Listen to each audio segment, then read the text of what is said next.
Well, hello, friends. Mark Holmes here, and as always, thank you guys for watching, commenting, subscribing, and being part of the Joe Blue Sports Report. Without you guys, this doesn't work. Happy Thanksgiving, and I'm in here working away.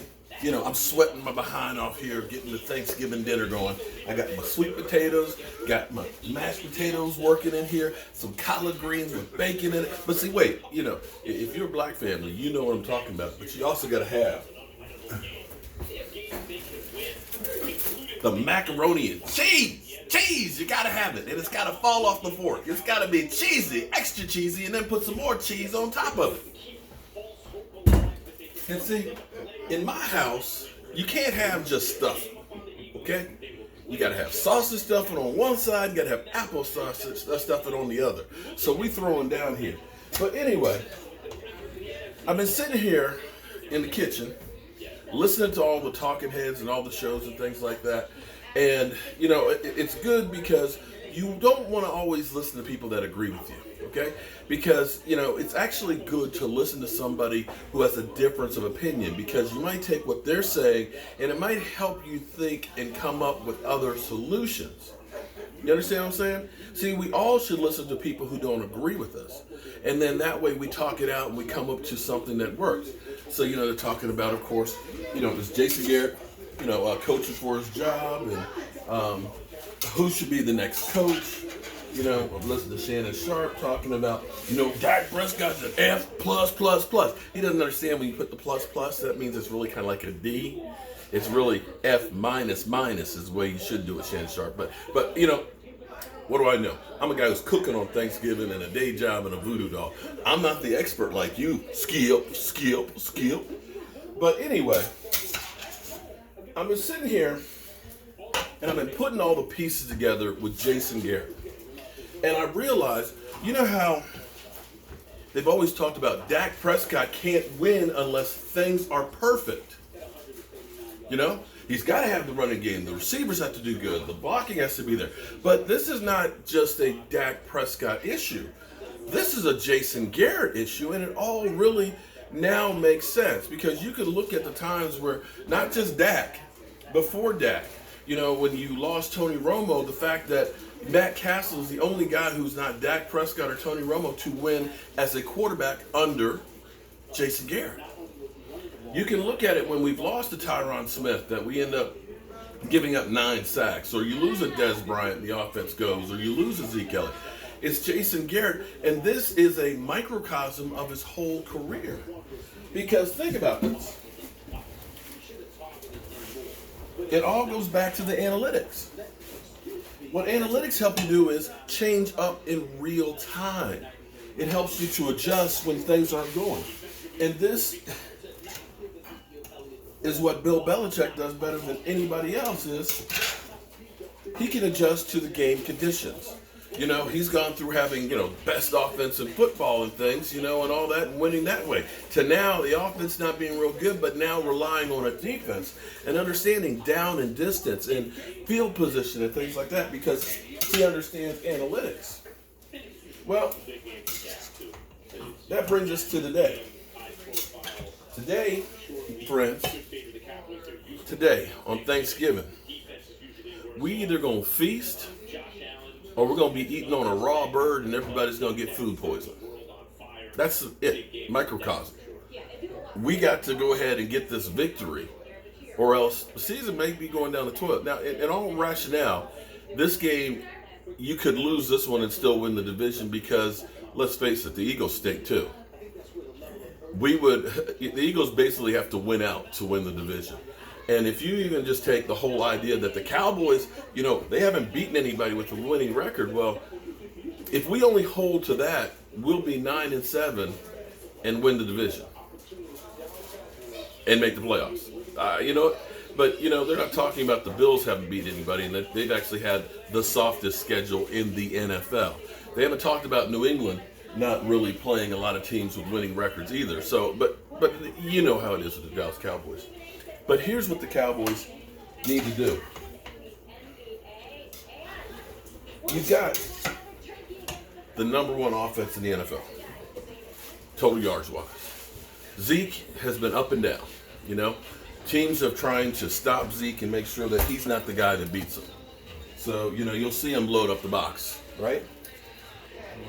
What New England did was they know that Dak Prescott and the Dallas Cowboys are the best team on the first read. So that's why Amari Cooper and Dak Prescott have been phenomenal. So what they made sure of, New England did, we're going to make sure we take out that first read. We're going to make sure that Amari Cooper is not going to be the guy that beats us. That's adjusting and understanding what a team is doing and how to counter it. Well, here's the reality. We need to take this offense to the fourth dimension.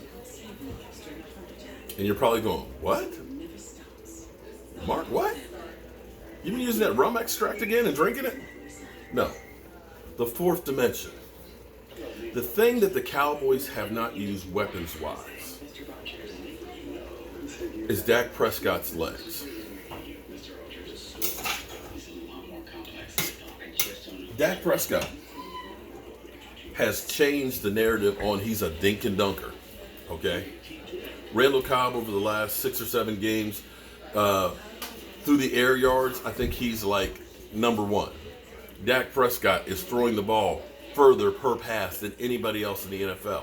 We've got more passing yards than anybody else. He's on pace to be one of only 7 people to throw for over 5,000 yards.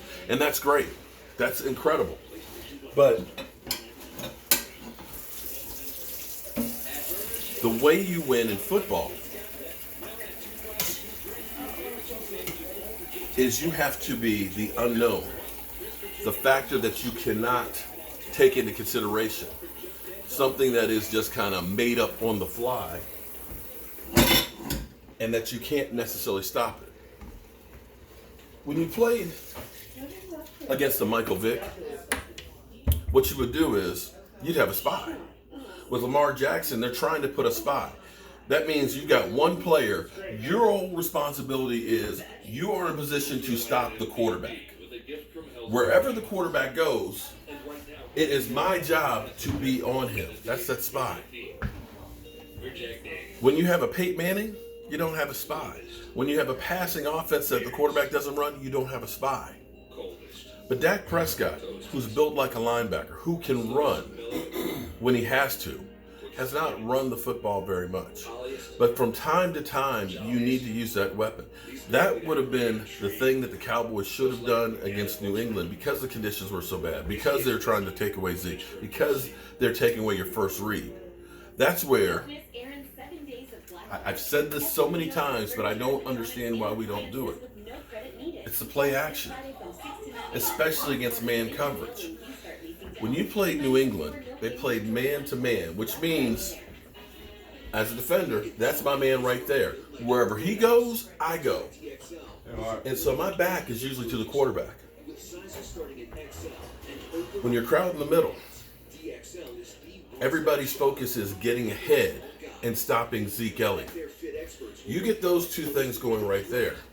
You're the quarterback. You got Zeke back there, 5 yards. You take the ball. You go back like you're going to hand it to Zeke. All your offensive linemen are blocking like it's going to be a dive. As a lineman, you're taught to go where the read is. If the offensive lineman is trying to push you this way, you go the opposite way. The linebackers, they see that quarterback with that ball going to Zeke, they're stepping in. And that's when Dak pulls it and bootlegs out of it. If they're in man coverage, those backs are that way. That corner over there is going to be wide open. If it's not, you have your tight end coming across the middle, and you make the cornerback have to make a decision. Do I stay with the receiver, in which case I run, or do I come up to the quarterback, in which case he just dumps it to the tight end? And these kinds of plays are the ones that are difficult for a team to understand and be able to use. And sometimes Dak has just got to look at this and say, you know what? It's awful tight coverage. Instead of me trying to fit it in there, I'm going to go ahead and get 5 or 10 yards and get us a first down and keep those chains moving.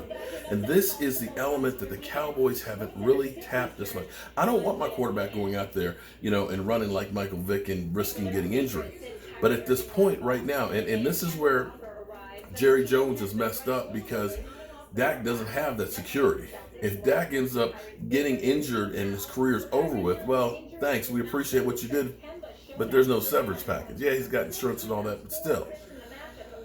This is where Jerry messed up by not getting the man a contract. He is more than worth the contract. More than worth. When you see what a Carson Wentz and a Jared Goff and Matthew Stafford and all these guys that are getting paid, 25, 27, 30, $33 million, Dak deserves that money as well. He's done a lot more than any of those guys. But I digress. Right now, we're talking about winning football games. We're talking about trying to save a season, and I guess in essence, saving Jason Garrett.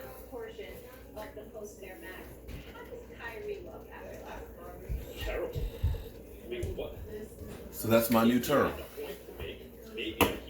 Cowboys offense needs to go to the fourth dimension. Phew. We got 2 hours until the Lions game versus the Bears. I'm Mark Holmes, and well, we talking turkey today. Let's check that turkey.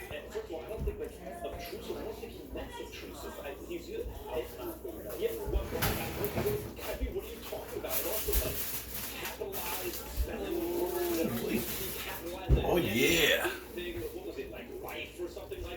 I gotta find the turkey baster. All right, I'll see you guys later.